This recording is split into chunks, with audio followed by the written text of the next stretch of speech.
Bana, mambo vipi? Hapa unaongea na Remi Redima. Mmenizoea kwenye upande wa sports kupitia pale Sports TV, lakini leo nimekuja kivingine kabisa. Nimekaa kaona sina budi kuwarudia vijana wenzangu. Najua vijana wengi wapo mtaani wanahitaji some motivations kwa ajili ya kufikia sehemu fulani ambayo wanatamani kufika, lakini kwa pande mmoja ama mwingine inashindikana kwa sababu ambazo zinakuwa zipo nje ya uwezo wa mwanadamu. Ni ile push kidogo tu mtu anakuwa anahitaji umpatie ili aweze kufika pale ambapo anatamani kufika. So leo nimekuja na mawazo machache tu ambayo nataka kushare na wewe kijana. Ni kukwambia kwamba sometimes hautakiwi kusubiria kuanza. Mwingine unahitaji kuanza kwa sababu mwanzo wa safari, mwanzo wa matokeo. Kuna msemo mmoja aliusema bwana William Shakespeare. Alisema kwamba you may not know what is going to happen if you try, but if you don't try, nothing is going to happen. Sasa alimaanisha nini?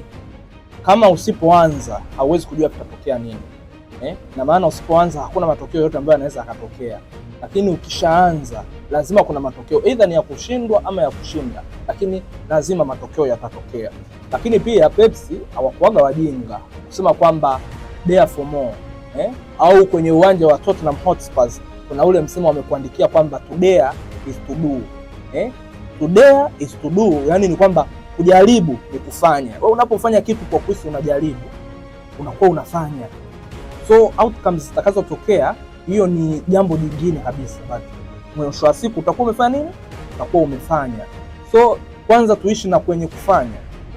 Tusiwe wanakuambia doubts kills dreams.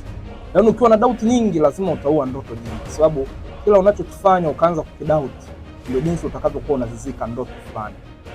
Na vitu vingi unakuwa unatamani uvifanye, but kwa sababu tu ya doubts ambazo unakuwa nazo unashindwa kuvifanya. Unasema kwamba nikifanya jambo fulani, ikitokea jambo fulani itakuwaje? Na ubaya wa matarajio huwa tunaanzaga kuzifikiria negative kabla ya positive. Unasema kwamba endapo nikianzisha biashara fulani afu duka likaungua moto itakuwaje? Hali ushaanza positive thinking, ushaanza na negative thinking. Kwa hiyo hautakuwa na feedback. So, kabla hujaanza kufikiria faida na hasara, fikiria kwanza kuanza. Alafu mengine yaache yakaflow yenyewe. Maisha ni movie, tunaaminigi hivyo. Sisi hapa ndo characters. Alafu ile life tunayoishi ni scene. Wewe yaache maisha yaende kama ambavyo yanakwenda, kwa sababu Mungu yeye ndiye aliyetuandalia zile scene. Kuna wakati scene yako ya ufahari ikifika, utajikuta unapata baadhi ya vitu ambavyo you never even thought you could get. So sometimes you need to start, you have to do everything in your power to make sure that you get where you want to be. Life haijaikuwa easy, it has never been easy. It's just like a ride. You have to go with the flow. Kama mtaro unapoujenga maji yanapita, usipoujenga yatapita popote. So inabidi unachonga mtaro ili maji yaweze kuflow kwenye hiyo flow ambayo unaitaka wewe. Mimi sina la ziada zaidi ya kukwambia kwamba tuendelee kupambana. Tunakwambia Ruge alivunjaga ile kauli akasema, wengi walikuwa wanasema sky is the limit, but sasa hivi tunaamini kwamba sky is not a limit. Una uwezo wa kubreak sky ukapita na ukaendelea. Au kuna ile anakwambia kwamba inabidi upambane kuwa mwezi, au inabidi upambane kuwa jua, ili hata ukishindwa kuwa jua unakuwa hata kijinyota. So fikirie kuwa kule juu mbali sana, gari ya milioni 800, 900, gari ya nyumba ya bilioni 2, bilioni 3, ili hata ukikosa unapata milioni 400, milioni 500. Tusijidhanie vibaya, tusijidhanie wadogo, tusijidogoshe ili tuweze kupata ambacho tunahitaji.